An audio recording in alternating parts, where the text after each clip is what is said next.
ദൈവികമായ രക്ഷയും കരുണയും നമ്മുടെ പേരിലുണ്ടായിരിക്കട്ടെ. വിശുദ്ധ ഖുർആൻ അധ്യായം 2 സൂറത്ത് അൽ ബഖറ വചനം 31. ബിസ്മില്ലാഹിർ റഹ്മാനിർ റഹീം.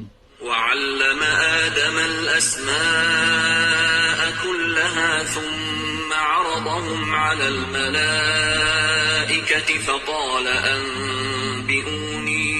فقال أنبئوني بأسماء هؤلاء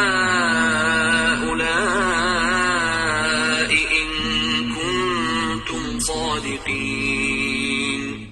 അവൻ അല്ലാഹു ആദമിനെ പേരുകളെല്ലാം പഠിപ്പിച്ചു. പിന്നെ അവരെ ആ പേരുകളുള്ള വസ്തുക്കളെ മലക്കുകൾക്ക് കാണിച്ചിട്ട് അവൻ പറഞ്ഞു, ഇവരുടെ പേരുകളെപ്പറ്റി നിങ്ങൾക്ക് എനിക്ക് വിവരം പറഞ്ഞു തരുവീൻ, നിങ്ങൾ സത്യം പറയുന്നവരാണെങ്കിൽ.